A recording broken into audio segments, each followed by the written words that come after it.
बिस्मिल्लाहिर्रहमानिर्रहीम। अस्सलाम वालेकुम। मेरा नाम वकास वलाना है। आप मेरा यूट्यूब चैनल वकास वलाना ऑफिशियल देख रहे हैं।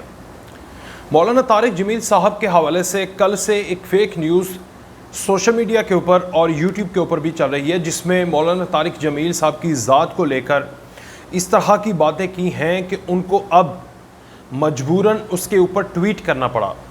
यानी मौलाना तारिक जमील साहब की दूसरी शादी करवा दी गई है, जिसको मौलाना तारिक जमील साहब ने फेसबुक के ऊपर या सोशल मीडिया ट्विटर के ऊपर या यूट्यूब के ऊपर जो कुछ भी चल रहा है उसको ये कहा है कि ये ख़बरें जाली हैं। ऐसा क्यों होता है? मौलाना तारिक जमील साहब के साथ ऐसा क्यों होता है?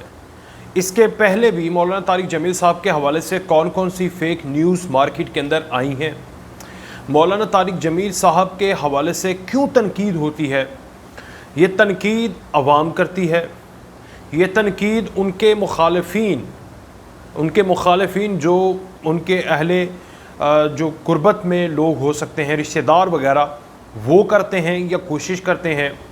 वो लोग करते हैं जो उनके ख़िलाफ़ हैं नज़रियाती तौर पर, यानी वो लोग जो उनके नज़रिए, उनकी फ़िक्र, उनकी सोच के ख़िलाफ़ हैं या उनके अक़ीदे के ख़िलाफ़ हैं। और दूसरा, कुछ लोग जो पॉपुलैरिटी अल्लाह ताला ने मौलाना तारिक जमील साहब को दी है कि उसकी वजह से है, इन सारी चीज़ों के ऊपर बात करते हैं। और ये ख़बर का आना कि मौलाना तारिक जमील साहब की दूसरी शादी हो चुकी है, उन्होंने जो ट्वीट किया वो कितने गम में है, रंज में है, और क्या उन्होंने मैसेज उस ट्वीट के अंदर दिया है कि ख़बर, क्योंकि हदीस भी है कि ख़बर जब आपने पहुंचानी हो तो उसकी तस्दीक कर लेनी चाहिए। इन सारी चीज़ों के ऊपर बात करते हैं। मैं आपसे रिक्वेस्ट करूंगा कि मेरे चैनल को सब्सक्राइब कर दें, वीडियो को लाइक कीजिएगा, कमेंट कीजिएगा। अब मैं आपको बताता हूं कि मौलाना तारिक जमील साहब आप सबको पता है कि उनका एक तो अंदाज़ बड़ा मोहब्बत वाला, धीमा, वो अल्लाह ताला की रस्सी को मजबूत से थामे रखो और तफरके में ना पड़ो, इस तरह की बातें करते हैं। पिछले दिनों में उनका एक क्लिप वायरल हो रहा था और बहुत ज़्यादा वायरल हुआ मुहर्रमुल हराम के महीने में, कि जिसमें उन्होंने सुन्नी शिया भाई ये लोग भी कहते रहे, क्योंकि वो इस तरह अपनी बाहें खोल कर एक जो शिया के उलमा इकराम हैं उनकी तरफ बढ़ रहे थे, उनको गले लगाने की कोशिश की, गले लगाया।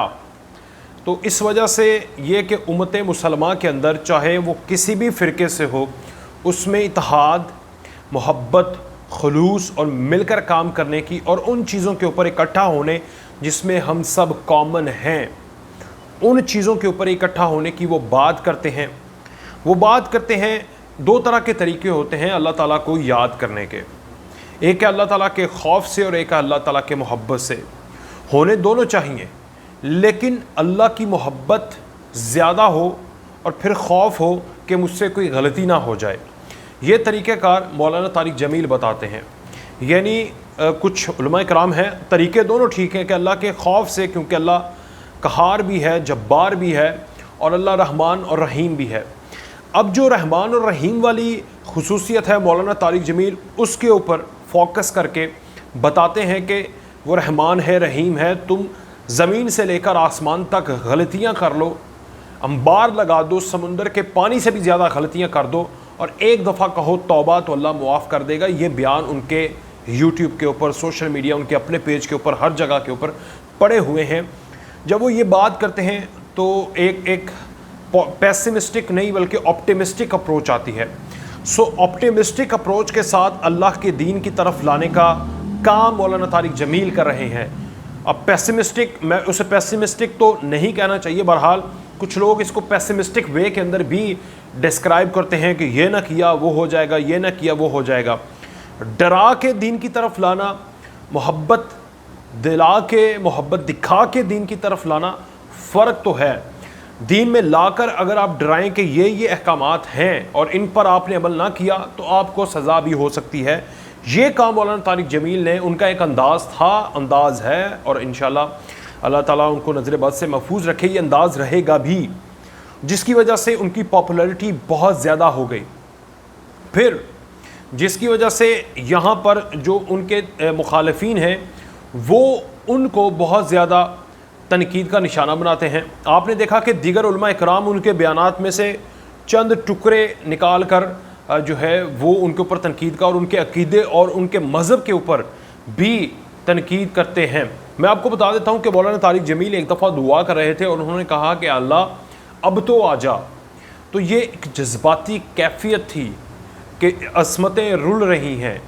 پاکستان میں موٹر وے کیس جیسے واقعات، روزانہ بچیوں کی عصمتیں رل رہی ہیں، ڈکیتیاں، چوریاں، ظلم، غریب کو روٹی نہیں مل رہی، کھانے کے برے حال ہیں، پوری مسلم امہ، کشمیر کا کیا حال ہے، فلسطین کا کیا حال ہے۔ تو یہ ایک جذباتی کیفیت میں انہوں نے کہا کہ اب تو آ جا، مطلب کہ اللہ تعالیٰ انٹروین کرو۔ اللہ تعالیٰ نے بھی زمین اور انسان کو آزادی دی ہوئی ہے، لیکن اللہ کے پاس انٹروین کرنے کا پورا اختیار ہے، جب وہ چاہے گا وہ کچھ بھی کرے گا، کن فیکون کا مالک ہے۔ تو یہ اس کیفیت میں تھے کہ اللہ تعالیٰ ان ساری چیزوں سے ہمیں ان ساری مصیبتوں سے بچا، یہ وہ کہنا چاہتے تھے۔ لیکن سوشل میڈیا کے اوپر، موسٹلی یوٹیوب کے اوپر، ان لوگوں نے جو ان سے حسد کرتے ہیں، ان کی پاپولیرٹی سے، ان کے انداز سے، لوگوں کے ان کو پسند کرنے سے، ہر چینل کے اوپر ان کا بیان چل رہا ہوتا ہے اور یہ اجازت بھی دیتے ہیں، اس کا معاوضہ بھی نہیں لیتے۔ تو اس وجہ سے